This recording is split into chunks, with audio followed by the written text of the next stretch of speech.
Ok. Donc, l'enseignement porte sur le modèle de vie en Christ. Ça va? Et comme je le disais, Christ nous a laissé un mode de vie.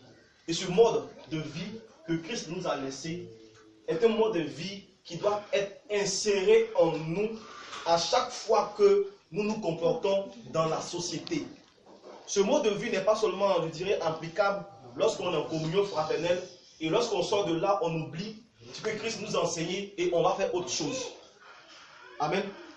C'est une éducation. Éducation. Et quand on parle d'une éducation, c'est à tous les niveaux. Raison pour laquelle on dit que la vie forme. Et comment la vie nous forme? La vie nous forme par les épreuves. Amen. Par les situations difficiles de la vie. Amen. Amen. On me suit? Par les obstacles. Et lorsque Dieu nous récupère, qu'est-ce qu'il fait? Il nous transforme. Et comment il nous transforme? Il nous transforme avec l'aide du Saint-Esprit et non avec l'aide d'un homme. Amen. Parce qu'un homme ne transforme pas. Amen. Un homme ne transforme pas. Celui qui transforme, c'est le Saint-Esprit lui-même. On me suit? Si quelqu'un te dit, viens, je vais prier avec toi, et puis tu seras transformé, je vais te transformer, c'est un menteur. Aucun homme n'a le pouvoir de transformer un autre homme. Seul le Saint-Esprit peut nous transformer de manière positive. Il peut avoir l'environnement qui peut nous influencer. Ne confondons pas influence et puis transformation. Est-ce qu'on me suit? Un environnement peut nous influencer, mais est-ce qu'on s'est transformé? Si je sors aujourd'hui, que je vois mes amis qui sont en train de goûter, et que moi je commence à goûter aujourd'hui, ça m'a influencé. Mais est-ce que ça m'a totalement transformé? Parce qu'on devient transformé que lorsque, si je pose une action, je ne regrette pas. Est-ce qu'on me comprend? Tu vas goûter parce que ton frère goûte. Tu fais comme lui. Mais si tu commences à avoir des remords et que tu te dis que goûter c'est mauvais, ça veut dire que tu n'es pas totalement transformé, mais tu as été influencé et tu as adopté ce comportement pour un temps. Et maintenant tu te dis que non, ce comportement que je suis en train d'adopter là n'est pas le comportement qui est propre à moi. Parce que j'ai été influencé par X ou par Y. Est-ce qu'on me comprend? Mais quand on parle d'une transformation, c'est-à-dire là tu es totalement renouvelé et tu ne regrettes pas l'acte que tu poses. Amen. Donc Christ est venu nous inculquer un mode de vie. N'oublions pas ce mode de vie. Parce que si nous nous limitons simplement à la prière, à l'édification où on est réunis ici, et on oublie le mode de vie que Christ nous a inculqué, nous sommes des menteurs, nous sommes maudits. Et si on met dans ça, on va en enfer. Amen. Amen. Amen. Ok. On prend le livre de 1 Jean, chapitre 2, le verset 6. 1 Jean, chapitre 2, le verset 6. On va lire. Celui qui dit demain, lui, va marcher aussi comme il a mangé. Donc, Jésus dit, c'est Jean qui parle, l'apôtre Jean qui parle. Amen, on suit, on écoute. Jean dit que celui qui dit qu'il demeure en Jésus-Christ doit marcher aussi comme Jésus-Christ a marché. Amen. Certains diront que il est difficile pour un homme de marcher comme Jésus a marché parce que Jésus, lui, il est l'homme sans péché et nous sommes des pécheurs. Donc c'est difficile pour nous de marcher comme Jésus-Christ a marché. Amen. C'est pas ça. Ce que Jean veut nous faire comprendre ici, c'est que Christ nous a inculqué et va toujours nous inculquer un mode de vie. Est-ce qu'on comprend? Donc le mode de vie qu'il nous a inculqué, le mode de vie qu'il nous a montré comme exemple, lui-même là, c'est ce mode de vie là qu'on doit pratiquer nous-mêmes étant dans la foi. Amen. Est-ce qu'on comprend? À chaque fois nous lisons ce verset là, nous limitons simplement ce verset à la prédication. Amen. À chaque fois nous lisons ce verset là, nous limitons ce verset là aux évangélisations. Mais est-ce que Christ n'a pas fait d'autres choses au-delà des évangélisations et des prédications et des enseignements? Si, il a fait. Amen. Donc, ce n'est pas seulement la prédication, l'évangélisation qui fait ou qui nous amène à affirmer qu'on a le salut. L'évangélisation ne sauve pas. La prédication non plus ne sauve pas. Tant que les autres modes de vie que Christ nous a inculqués ne sont pas venus être incarnés ou insérés en nous pour que nous puissions montrer cela, faut être. Amen. C'est la raison pour laquelle jusqu'à présent, il y a des gens qui ont le Saint-Esprit, mais qui toujours pratiquent l'adultère, pratiquent l'impudicité. Ces personnes-là. Mais posez-vous des questions. Il est enfant de Dieu, il a le Saint-Esprit et puis il est toujours dans ces œuvres-là. C'est parce que depuis son enfance, essayez de voir, venez depuis son enfance, il est né jusqu'à ce qu'il soit aujourd'hui grand, vous allez comprendre que soit il a grandi dans un environnement impudique, soit il a grandi dans une maison où papa même est impudique, soit il a grandi dans une maison où maman est impudique. Et c'est un enfant, il va enregistrer. Soit il marche avec des personnes qui sont aussi impudiques. Donc il enregistre. Comprenez que l'âme de l'homme ne fait pas la différence entre le bien et le mal. Tout ce que ta pensée ou tes actes vont envoyer dans ton âme va enregistrer ça. Et c'est en fonction de ce que ton âme a enregistré que ton mode de vie va commencer à s'installer et à t'orienter sur un mauvais chemin ou sur un bon chemin. Il vit en Christ. Et il est en Christ. Il a le Saint-Esprit. Mais il constate que malgré qu'il a le Saint-Esprit, il est encore dans l'impudicité. Les gens prient pour lui, il a tous les enseignements. La Bible dit, tu ne commettras pas l'adultère. La Bible dit, tu ne seras pas impudique, mais lui, il est impudique. Son problème ne vient pas du Saint-Esprit. Son problème ne vient pas du fait qu'il n'entend pas la parole, ou qu'il n'écoute pas la parole, ou qu'il ne comprend pas la parole. Mais son problème vient du fait que son âme a enregistré des choses et il ne sait pas d'effet de ça. Amen. Donc, c'est la raison pour laquelle il agit ainsi, parce qu'il n'a pas ce mode de vie, du Christ là. Il n'a pas ça en lui, mais il a le mode de vie de quelqu'un d'impudique qui était dans sa famille, qu'il a vu, ou le mode de vie de quelqu'un qui est impudique, d'un ami qu'il suivait. Donc, c'est ce mode de vie là qui est resté en lui. Amen. Donc, comme ce mode de vie là est en lui, mais il ne peut que faire ce qu'il a appris. Amen.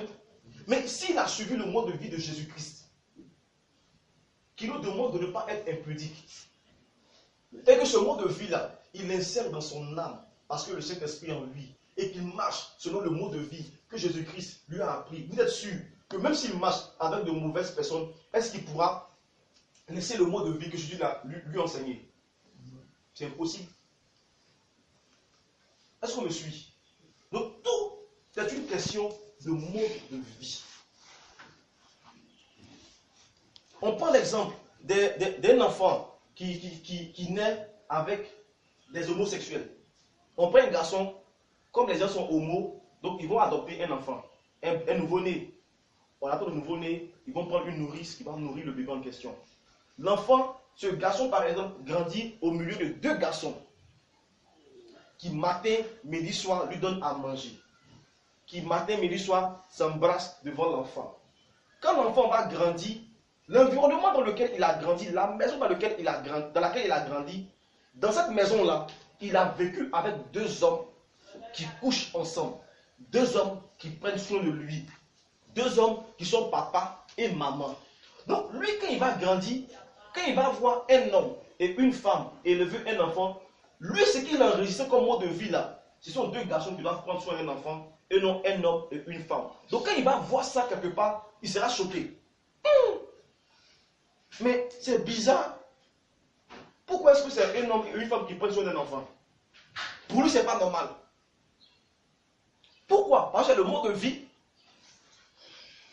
qu'il a reçu depuis son bas âge. On me suit? Raison pour laquelle la Bible dit en Proverbe 22, le verset 6, que les parents doivent orienter leurs enfants selon le Seigneur lorsqu'il est encore jeune. Donc c'est depuis le bas âge que ce mode de vie-là devait nous être inculqué, mais malheureusement, comme nos parents sont des chrétiens et non des chrétiens, ils tournent dans toutes les églises, mais ils n'ont pas le mode de vie du Christ en eux. Donc, ils ne nous ont rien inculqué. Tout ce qu'ils nous ont laissé comme mode de vie, c'est l'impudicité, le mensonge, la colère, des pratiques obscènes, des pratiques d'idolâtrie, des pratiques qui nous éloignent de Dieu lui-même. Donc, on ne peut avoir le mode de vie de Jésus-Christ en nous. Amen. Amen. Donc, cet enfant, même s'il grandit, qu'il accepte le Seigneur, même s'il a le Saint-Esprit, tant qu'il ne serait pas défait du mode de vie qu'il a appris là-bas, même s'il marche avec le Seigneur, il va pratiquer 1 jour, 2 jours, 3 jours, 4e jour, il va arriver dans la case de départ. C'est la raison pour laquelle même les apôtres, quand Jésus a accompli la loi, même Pierre pratiquait la loi. Parce que c'est le mode de vie, il a vu le mode de vie de Jésus-Christ. Mais il voit aussi le mode de vie des enfants d'Israël. Et comme c'est à lui que Dieu a confié la mission d'annoncer l'évangile aux circoncis, qu'est-ce qu'il fait? Il est dans la foi, et puis il pratique un peu la loi, parce que dans la loi, il est dit que les circoncis et les incirconcis ne devaient pas se mettre à table ensemble pour manger. Mais Pierre lui-même a vu Jésus-Christ manger avec les incirconcis. Est-ce qu'il n'a pas vu ce mode de vie de Jésus? Est-ce qu'il n'a pas entendu parler du mode de vie de Jésus-Christ? Est-ce qu'il ne sait pas que c'est comme ça, les choses doivent avancer? Mais il s'est trouvé qu'en Galates 2, il y a eu des histoires entre Pierre et Paul, parce que Pierre était hypocrite. Quand Jacques n'est pas là, il mange avec les incirconcis. Mais quand Jacques est là, il ne mange pas. Mais de vous à moi, est-ce qu'il a pratiqué le mode de vie que Jésus lui a inculqué? Non. Amen. Il n'a pas pratiqué ce mode de vie. Donc une chose est de connaître le mode de vie que Christ nous a légué comme héritage et nous inculque. Et une autre est de pratiquer cela. Tous ici, nous connaissons le mode de vie que Christ nous a laissé. Mais est-ce que nous pratiquons ce mode de vie? Non. Amen. Oh, c'est très grave. Si nous ne pratiquons pas ce mode de vie, nous n'allons jamais être sauvés, quoique nous allons pouvoir manifester la puissance, l'onction. Amen. Donc, que tous les chrétiens, que tous ceux qui se disent enfants de Dieu, essaient de revoir leur marche. Quel est le mode de vie selon lequel ils marchent? Des chrétiens aujourd'hui marchent selon le mode de vie de leur pasteur. Ils veulent ressembler à leur pasteur. Les chrétiens aujourd'hui marchent selon le mode de vie de leurs églises. Amen. Ce n'est pas un mode de vie à suivre. Le mode de vie que Christ nous a inculqué est dans sa parole. Ce n'est pas un pasteur. Certains diront que Paul dit soyez mes imitateurs. Paul a dit soyez mes imitateurs. Mais est-ce que Paul lui-même ne marchait pas selon le mode de vie de Jésus-Christ? Il a précisé, il a dit comme je le suis moi-même du Christ. Est-ce qu'on comprend? Donc Paul dit soyez mes imitateurs comme je le suis moi-même du Christ. Donc Paul lui-même avait en lui le mode de vie de Christ. Donc il demande aux autres de s'inspirer du modèle de vie vivant qu'il est actuellement, parce que Paul n'a pas vu Jésus. Amen. Donc, comme il vit actuellement, que eux, ils s'inspirent de ce modèle qui est vivant avec eux, afin de voir comment Jésus a vécu. Mais les gens qui sont impudiques, ils disent non, il faut faire comme moi. Et puis vous vous levez, il veut descendre mon pasteur, parce qu'il a les yeux de l'aigle. C'est les yeux d'un dragon, il a, vous allez voir les noms. Amen.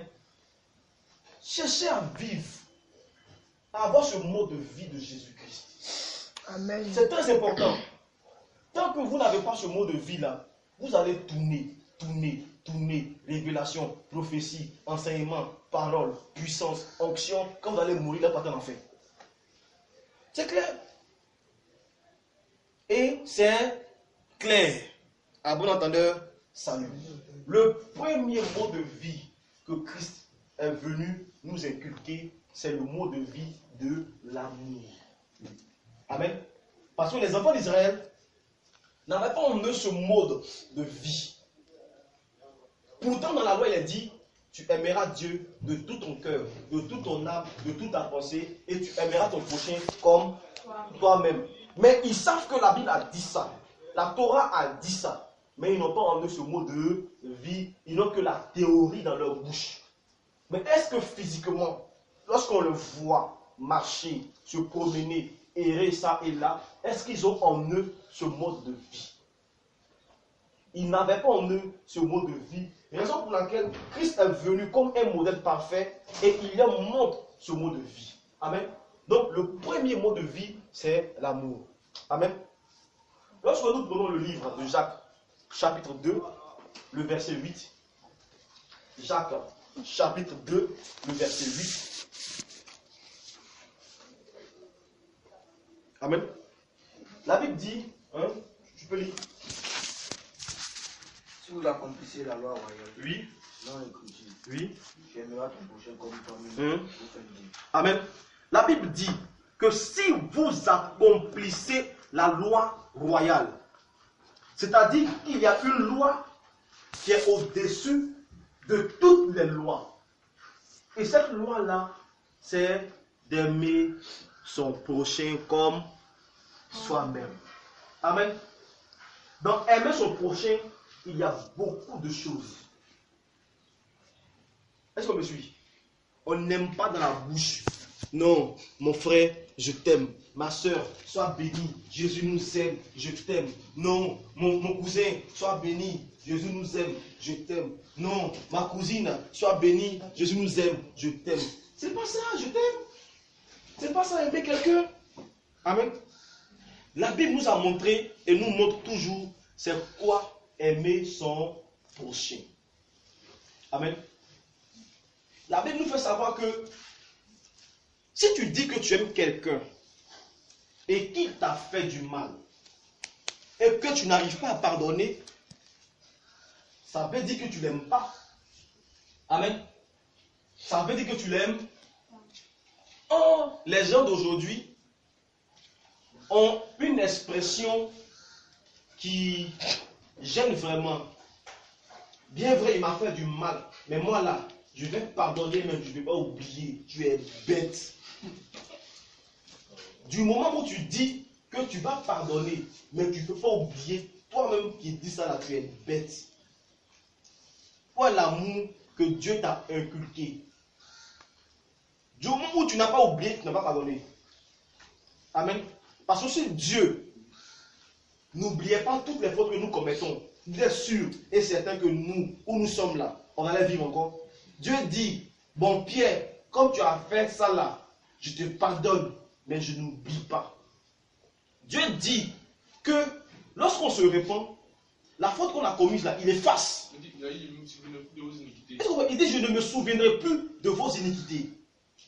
Ce qu'on a commis comme faute, quand nous demandons pardon, c'est seulement avec le cœur. Pas avec les lèvres, pas béni. Jésus, j'ai fait tellement pardon. Non, hein, avec le cœur. Quand Dieu voit que tu es sincère, il prend le sang de Jésus-Christ et il efface. Mais, combien sont ceux qui ont compris cela? Vous ne voulez pas pardonner aux autres. Vous ne voulez pas oublier ce qu'ils vous ont fait. Mais, vous voulez qu'on vous pardonne quand vous faites des bêtises. Vous voulez que Dieu vous pardonne quand vous commettez des bêtises.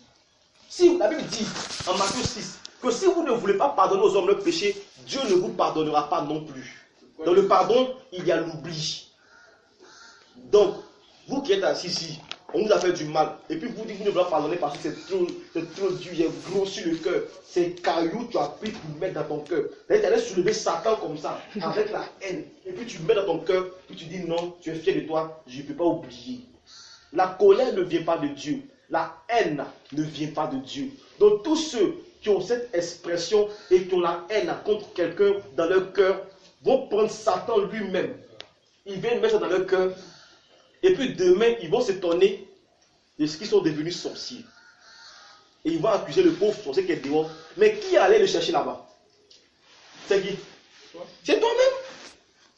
Et Satan ailleurs, vous partez le soulever. Non, Satan, viens dans ma maison, entre dans mon cœur, prends ma mamite, prends ma valise, prends tous mes enfants, parce que j'ai la haine en moi. Et puis vous vous plaignez. Est-ce que c'est le mot de vie que Christ nous a enseigné? Christ nous a enseigné un mot de vie qui nous fait savoir que pardonner sans cesse. Pardonner sans cesse. Et il n'a pas demandé de pardonner une fois, mais de pardonner à chaque fois que la personne nous fera du mal. Donc, il faudrait qu'on pardonne. Si on ne veut pas pardonner là, nous ne sommes pas des enfants de Dieu, nous sommes des enfants du diable. Et celui qui n'a pas de pardon en lui est un enfant du diable. Parce que Dieu pardonne. Amen. Et Dieu nous a fait savoir que même nos ennemis, même ceux qui sont dans des endroits, ils sont postés comme des snipers, ils ont des armes spirituelles, ils veulent nous tuer là. Prions pour eux. Ne les maudissons pas. Donc tous les chrétiens qui se lèvent matin, midi, soir, je fais retour à l'envoyeur, mon sorcier, mon golette, il va tomber, je vais couper sa tête, je vais couper ses pieds, je vais couper ses cuisses, je vais plus découper en 5, eux-mêmes sont maudits. Parce que ce n'est pas ce que Jésus nous a enseigné. Vous partez prendre l'histoire de David et Goliath. David a lancé la pierre, donc faites retour à l'envoyeur. Vous aussi, ignorant que vous êtes, vous levez. On fait retour à l'envoyeur. Mon sorcier, il est tué. Toi-même, tu es un maudit. Parce que si on ne vous dit pas la vérité, vous n'allez jamais changer. Est-ce que ce que David a fait là, c'est ce que Jésus nous a enseigné? Je vous écoute. Répondez. Est-ce que c'est le mot de vie que Christ nous a enseigné? David était sur une bataille, il était en combat, il se battait contre Goliath. Toi, tu te bats contre qui? Tu te bats contre qui? La Bible dit que Lucifer a été vaincu en acte 12, de façon spirituelle. Jésus est venu charnellement, il a vaincu encore. Nous sommes dans le triomphe de Jésus. Le combat qu'on a mené là, c'est plus contre un sorcier, c'est plus contre un démon.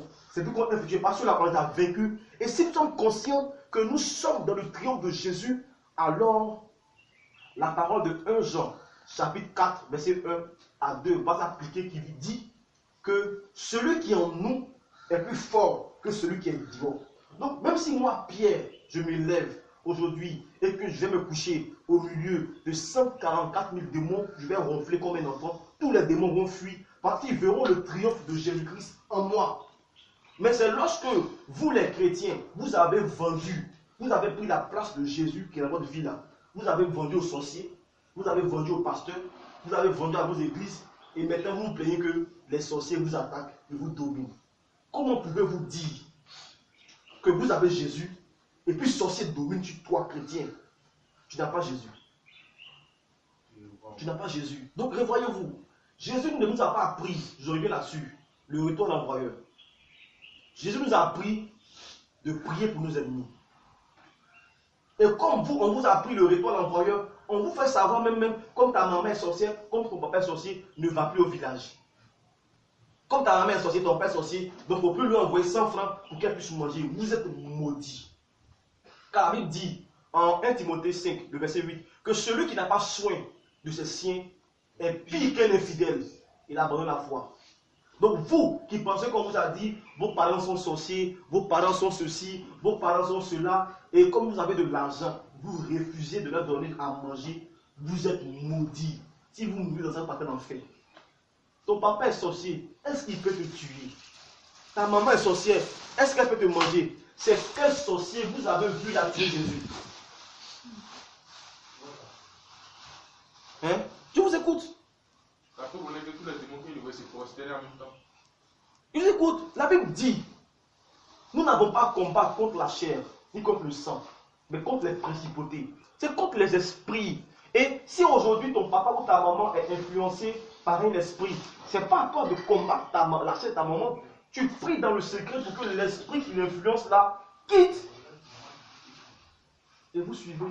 Où est passé l'amour, ce mode de vie que Christ vous a inculqué? C'est passé où? Vous avez vendu l'amour que Christ vous a inculqué et vous êtes parti acheter la haine chez Satan. Dieu vous donne gratuitement l'amour. Vous laissez ça, vous partez par la haine. Satan, donne-moi la haine. Tiens, des choses que vous connaissez, vous mettez dans vos cœurs et vous vous étonnez que Dieu ne vous écoute pas comme vous voulez. Deuxième point, la volonté du Père. Le deuxième point dans le mot de vie que Christ nous a laissé, c'est la volonté du Père. Amen. On va prendre le livre de Jean, chapitre 4, le verset 34. 34. Le verset 34. Oui, tu peux lire. Jean chapitre 4, le verset 34. Je lis la parole de Dieu. Oui, on suit. Jésus leur dit, Oui. ma nourriture est de faire la volonté de celui qui m'a envoyé. Amen. Et d'accomplir son œuvre. Amen. Jésus dit, étant sur terre, que lui, sa nourriture, ce de quoi il se nourrit, c'est de faire la volonté de son Père qui est dans les cieux. Donc, la raison pour laquelle nous, hommes, nous sommes créés, c'est de faire la volonté de Dieu. N'oublions pas, lorsque nous repartons encore à la Genèse, la Bible dit que Dieu a fait, il dit, faisons l'homme à notre ressemblance. Amen. Donc, l'homme étant sur terre, la première chose qu'il doit avoir en tête, c'est que je suis né pour adorer le Seigneur Jésus-Christ. Je suis né pour le magnifier. Je suis né pour l'adorer. Mon corps appartient à Jésus. Mon âme appartient à Jésus. Mon esprit appartient à Jésus. Tout ce que je possède appartient à Jésus-Christ. Amen.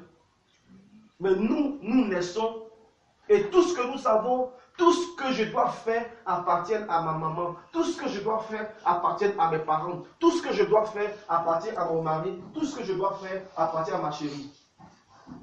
Non. La raison pour laquelle Jésus est venu, ce n'était pas de prêcher le mariage aux gens, parce qu'il n'a jamais prêché le mariage aux gens lui-même. Ce n'était pas de prêcher le travail aux gens, parce que Jésus lui-même, quand il est venu, n'a jamais prêché le travail aux gens. Ce n'était pas de prêcher l'enfantement aux gens, parce que quand il est venu, lui-même, il n'a pas prêché l'enfantement aux gens. Jésus a prêché une chose, il est venu prêcher une chose, la réconciliation que nous devons avoir avec Dieu. C'est pourquoi la Bible dit que Jésus est venu nous réconcilier avec le Père. Jésus est venu annoncer la réconciliation. Il est venu nous prendre par sa mort et par sa résurrection, nous donner au Père. Père, voici tes enfants qui sont là. Mais nous, on pense que Jésus est venu annoncer le travail et tout notre souci étant sur la terre, je vais travailler.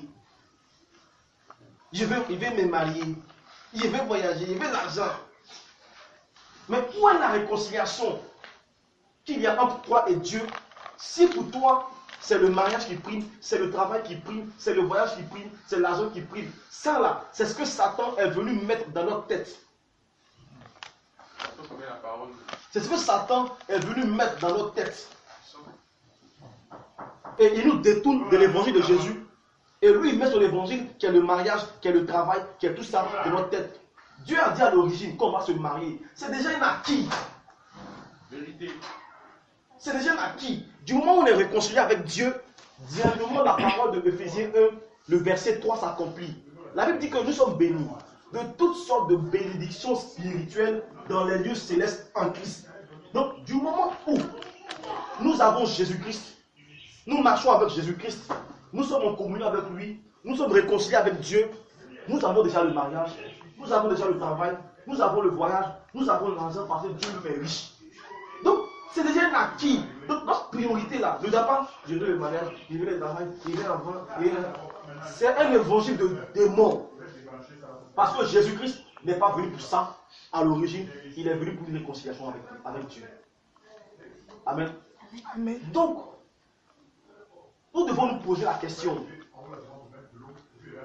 est-ce que ce pourquoi Christ nous a créés là, nous sommes en train de faire cela?